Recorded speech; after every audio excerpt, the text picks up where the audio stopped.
अस्सलाम वालेकुम स्टूडेंट्स। आज हम अपनी book calculus and analytic geometry में से फर्स्ट चैप्टर स्टार्ट करने जा रहे हैं, जिसका नाम फंक्शन एंड लिमिट्स है। फंक्शन को पढ़ने के लिए सबसे पहली बात कि फ़ंक्शन क्या होता है। फ़ंक्शन को हम छोटी क्लासेस में भी थोड़ा बहुत पढ़ चुके हैं, जिसमें मुख्तलिफ़ टाइप्स हमने पढ़ी थी, 1, onto, injective, bijective functions. First year में भी थोड़ा बहुत इसके बारे में पढ़ा, मगर यहाँ पे जब हम सेकंड ईयर में स्टार्ट करने जा रहे हैं, क्योंकि कैलकुलस का जो बेसिक है, कैलकुलस की जो बेस है वो फंक्शन पे चलती है। तो फंक्शन में हमें सिर्फ़ एक बात याद रखनी होती है,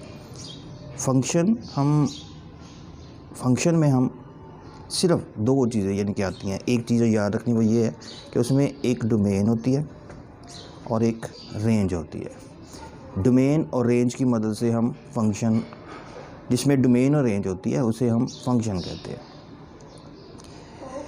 फंक्शन में ये होता है कि एक डोमेन के लिए एक रेंज होती है,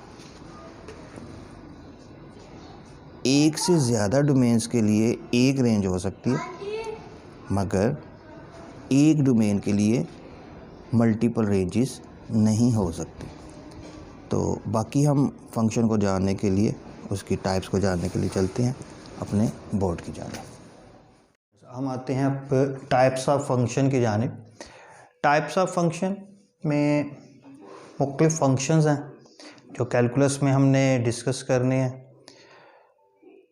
सबसे पहले जो हम पढ़ेंगे टाइप्स ऑफ फंक्शंस में, वही हम पुराने algebraic function, algebraic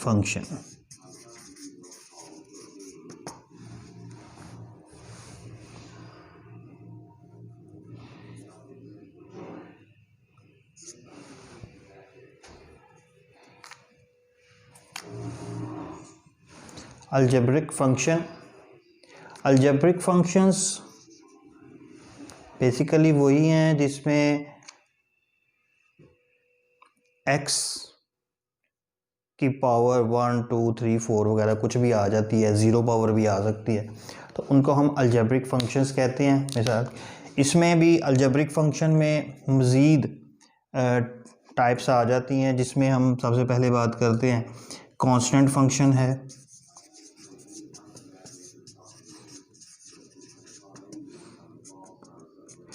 linear function है,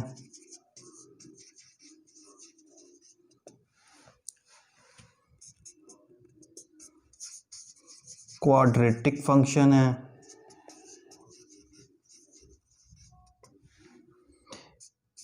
फिर आगे linear function, quadratic, polynomial function,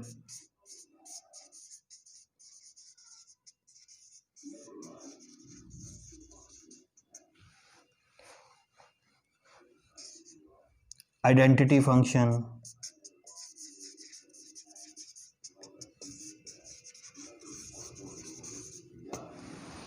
इस तरीके से ये फंक्शंस की मुख्तलिफ टाइप्स बनती जा रही हैं अलजेब्रिक फंक्शंस की।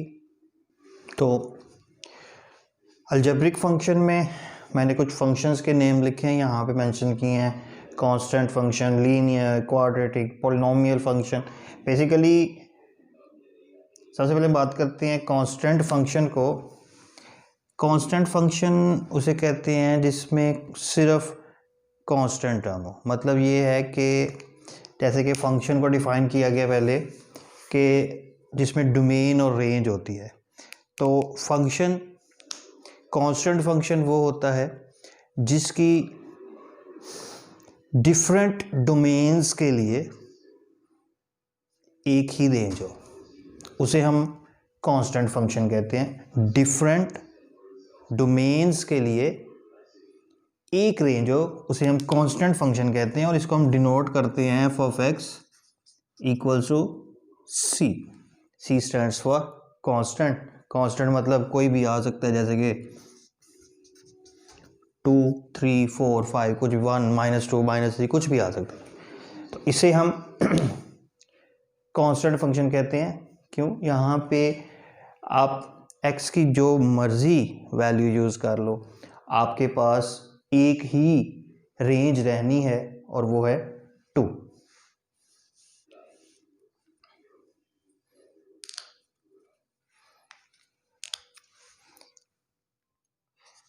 इसके बाद हम बात करते हैं कांस्टेंट फंक्शन के बाद आइडेंटिटी फंक्शन।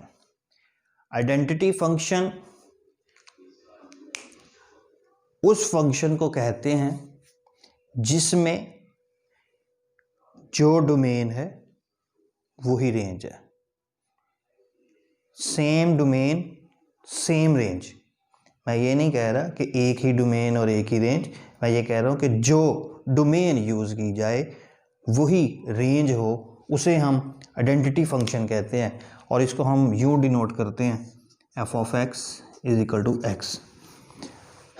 अब यहाँ पे देखें, आप यहाँ पे कोई भी डोमेन यूज़ करेंगे तो आपके पास ये जो रेंज है वो हमेशा x ही रहेगी। यानी कि मिसाल 1 यूज़ किया आपने यहाँ पे x की जगह पे, तो आपके पास 1 आ जाएगा। 2 यूज़ करेंगे 2 आ जाएगा, 3 यूज़ करेंगे 3 आ जाएगा। इसे हम कहते हैं identity function. Okay, identity function के बाद हम बात करते हैं लीनियर फंक्शन की। What is linear function? Linear function कुछ ये है, मैं यहाँ पे लिख के दिखाता हूँ, जिसमें x की पावर 1 हो। ये भी जो आइडेंटिटी फंक्शन था इसमें भी x की पावर 1 थी, मगर इसकी डेफिनेशन और इसकी डेफिनेशन में फ़र्क पड़ जाता है। आइडेंटिटी फंक्शन वो फंक्शन है like identity function like a linear function but not a linear, sorry, identity function is a linear, also a linear function, मगर इसकी डेफिनेशन में एग्जैक्ट यही है कि जो डोमेन यूज़ की जाए वही रेंज आएगा। मगर इसमें ये हो सकता है कि अगर आप डोमेन कुछ भी यूज़ करते हैं तो उसकी रेंज उसके अलावा भी आ सकती है। जैसे मिसाल यहाँ पे मैं लीनियर फंक्शन बताता हूँ, 2x + 3 है, ये एक फंक्शन है 2x + 3। यहाँ पे देखें कि लीनियर में और आइडेंटिटी में और लीनियर में फ़र्क क्या है। इसमें साथ 2 भी मल्टीप्लाई हो सकता है। अगर मिसाल के तौर पे ये नहीं हो रहा, मिसाल 3 ऐड हो रहा है साथ, x + 3 है, तो ये लीनियर फंक्शन है। लीनियर फंक्शन बेसिकली हम उसे ही कह रहे होते हैं जहाँ में x की पावर 1 आए, मगर आइडेंटिटी में और लीनियर में फ़र्क आ जाता है बेसिकली डोमेन और रेंज की वजह से। क्यों? देखिए मिसाल के तौर पे मैं इसमें यूज़ करता हूँ x की जगह 1 या 2 या 3, तो देखिए क्या आंसर आता है। मिसाल के तौर पे यहाँ पे मैं डोमेन x की जगह 1 पुट करता हूँ तो क्या आंसर आ गया जी 4, यानी कि ये रेंज आ गई। डोमेन हमने 1 यूज़ की है मगर रेंज 4 आ गई है। मगर इसको लीनियर फंक्शन हम इसलिए कहते हैं क्योंकि इसमें x की पावर 1 आती है। उसके बाद हम बात करते हैं क्वाड्रेटिक फंक्शन पे। क्वाड्रेटिक फंक्शन वो फंक्शन होता है जिसमें x की हाईएस्ट पावर 2 आ जाए। ऐसा फंक्शन जिसमें x की हाईएस्ट पावर 2 हो उसे हम क्वाड्रेटिक फंक्शन कहते हैं। ठीक है, तो इसमें भी हम मुख्तलिफ डोमेन्स यूज़ करके रेंज निकाल सकते हैं। x की जगह 1 पुट किया, चलिए -1 ही पुट कर दिया, उस वक्त का 1 ही मैं कहिए जा रहा हूँ, -1 पुट कर लिया हमने x की जगह, -1 का स्क्वायर +1 -3 + 4, तो ये हमारे पास आंसर आ गया 2। यानी कि इसमें डोमेन रेंज का कोई रिलेशन नहीं है। क्वाड्रेटिक में या लीनियर में वो सिर्फ आइडेंटिटी में और कांस्टेंट फंक्शन में ज़्यादा रिलेशन देखा जाता है। तो क्वाड्रेटिक फंक्शन आपने कैसे याद रखना है कि जिसमें वेरिएबल की x की या डोमेन की हाईएस्ट पावर 2 आए। ठीक है,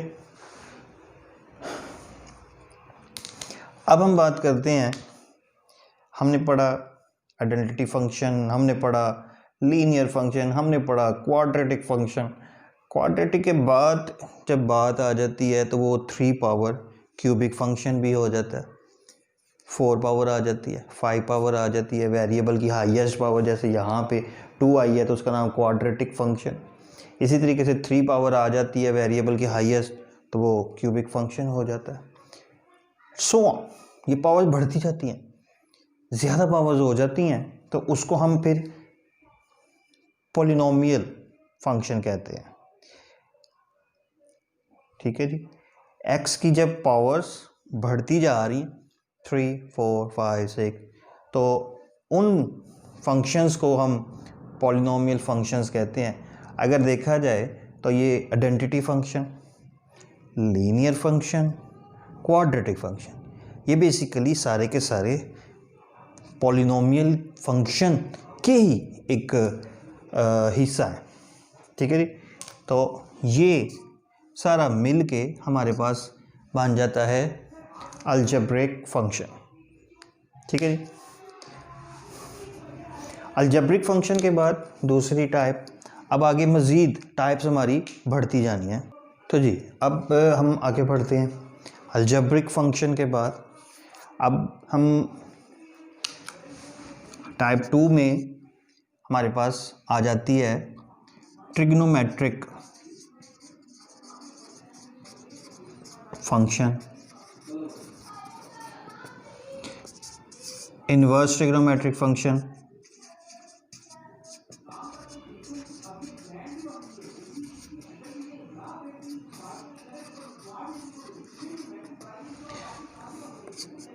इन्वर्स ट्रिग्नोमेट्रिक फंक्शन। फिर आते हैं ट्रिग्नोमेट्रिक फंक्शन से मिलते जुलते हमारे पास हाइपरबोलिक फंक्शंस।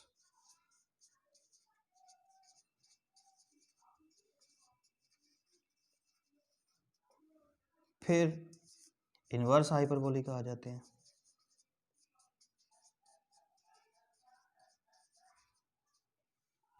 फिर लॉगरिथमिक फंक्शंस आ जाते हैं।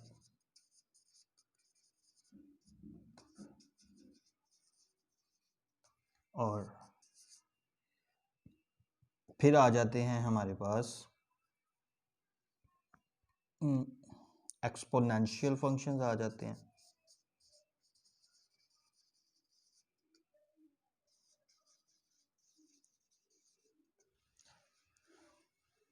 फिर आ जाते हैं हमारे पास even and odd functions.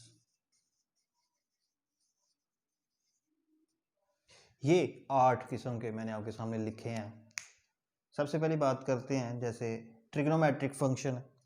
Trigonometric function वो फंक्शन है जिसमें ट्रिग्नोमेट्रिक टर्म्स यूज हो रही हैं, जिसमें मिसाल के तौर पे साइन एक्स वगैरह, cos x, tan x, secant x, cosecant x, cot x जिस फंक्शन में यूज हो रहे होते हैं उस फंक्शन को हम ट्रिग्नोमेट्रिक फंक्शन कहते हैं।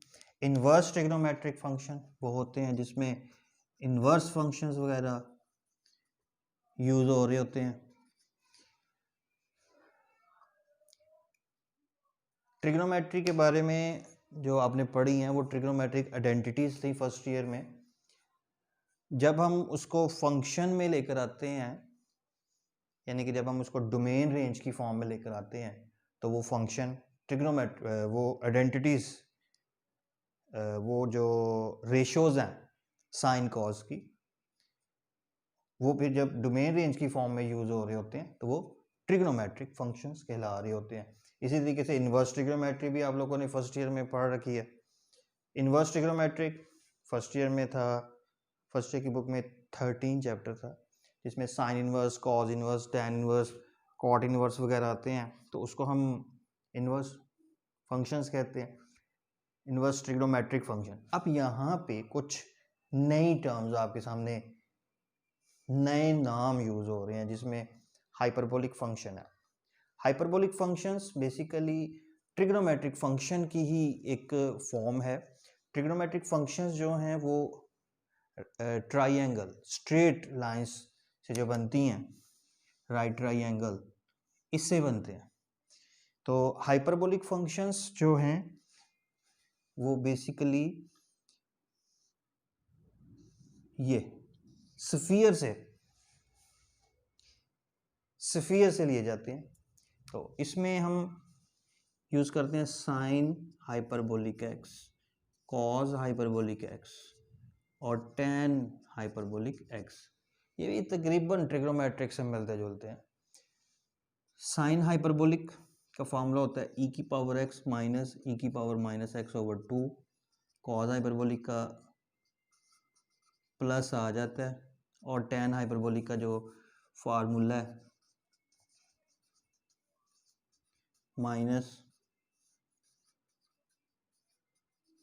ये।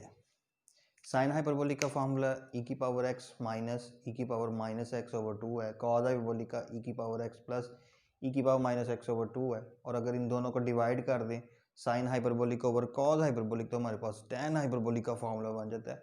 ये ऊपर आ गया, प्लस वाला नीचे आ गया, 2 से कैंसिल हो गया। इसी तरीके से कॉसिकेंट हाइपरबोलिक साइन हाइपरबोलिक का उल्टा हो जाएगा, सीकेंट हाइपरबोलिक कॉज हाइपरबोलिक का उल्टा हो जाएगा। फिर इन्वर्स हाइपरबोलिक फंक्शंस आते हैं हमारे पास। इन्वर्स हाइपरबोलिक फंक्शंस भी इस तरीके से ही हैं, यानी कि इन्वर्स हाइपरबोलिक में आ जाएगा साइन हाइपरबोलिक इन्वर्स एक्स, और इसी तरीके से कॉज हाइपरबोलिक ये वगैरह आ जाएंगे। फिर उसके बाद आ जाते हैं लॉगरिथमिक फंक्शन। लॉगरिथम वो नाम है जो आप लोगों ने सुन रखा हुआ है। लॉगरिथम को जब हम डोमेन रेंज की फॉर्म में लिख लेते हैं एल एन एक्स, यहाँ पे हम लॉग नेचुरल को ज़्यादा पढ़ते हैं। वैसे लॉग ऑफ एक्स, प्रॉपर्टीज दोनों की सेम है मगर इनकी एल एन की और लॉग की वैल्यूज़ में, इनके रिजल्ट्स में फ़र्क है। ओके, आगे आता है exponential function. Exponential function basically हम ऐसे फंक्शन को कहते हैं जिसमें पावर में वेरिएबल आ रहा होता है जो ज़्यादा अहम है। ई की पावर एक्स, ये जो ऊपर हमने हाइपरबोलिक के फार्मूलाज में यूज़ किया है। इसके अलावा ए की पावर एक्स है, ए मतलब कांस्टेंट बेस पावर वेरिएबल। ये जो इवन और ऑड फंक्शन है इसको हम क्वेश्चंस करेंगे, ये प्रैक्टिकली समझ आ सकते हैं, तो इसको वहाँ पे हम पढ़ेंगे। फिर एक यहाँ पे लिख देते हैं, वो होते हैं फंक्शन से ही है।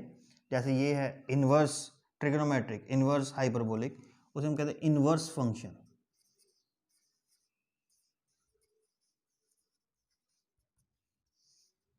इन्वर्स फंक्शंस में क्या होता है, फंक्शन का इन्वर्स। फंक्शन में जैसे कि मैंने शुरू में डिफाइन किया, फंक्शन में एक डोमेन होती है और एक रेंज होती है। इससे पहले आप छोटी क्लासेस में पढ़ चुके हैं कि फंक्शन हम कहते हैं किसे हैं, डोमेन और रेंज इसमें होती है। तो फंक्शन में जो डोमेन और रेंज होती है, इन्वर्स फंक्शन में वो उल्ट हो जाती है, डोमेन रेंज और रेंज डोमेन बन जाती है। मिसाल के तौर पे फंक्शन में एक्स वाई है, ये डोमेन है, ये रेंज है, या हम यहाँ पे एफ ऑफ एक्स पढ़ रहे हैं, ये डोमेन है, ये रेंज है। तो इन्वर्स में क्या हो जाएगा, यहाँ पे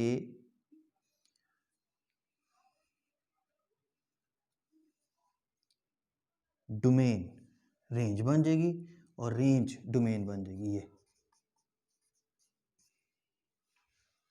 ये डोमेन और अगर ये रेंज है तो इन्वर्स फंक्शन में क्या होगा, डोमेन रेंज बन जाएगी और रेंज डोमेन बन जाएगी। जी, तो फिर हमारे पास आते हैं एक्सप्लिसिट फंक्शन।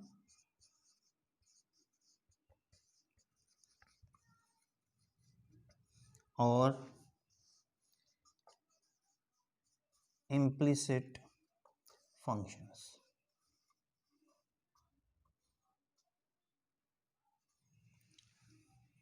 एक्सप्लिसिट फंक्शंस होते हैं और दूसरे होते हैं इम्प्लिसिट फंक्शंस। ये वो फंक्शन है जिसमें डोमेन और रेंज मिक्स्ड फॉर्म में पड़े होते हैं। यानी कि मिसाल के तौर पे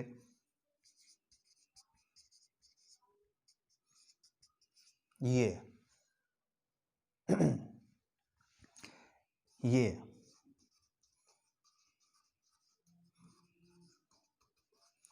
इनमें मैं डोमेन और रेंज जो यूज़ कर रहा हूँ वो x और y है। x डोमेन है, y रेंज है। अब अगर आप देखते हैं तो इसमें एक्सप्लिसिट होने वाली कौन सी बात है और उसमें इम्प्लिसिट फंक्शन होने वाली कौन सी ऐसी बात है। तो एक्सप्लिसिट फंक्शन हम बेसिकली उस फंक्शन को कहते हैं जिसमें y एक तरफ और यानी कि डोमेन एक तरफ और रेंज एक तरफ हो। यानी कि y एक तरफ अगर हो जाए तो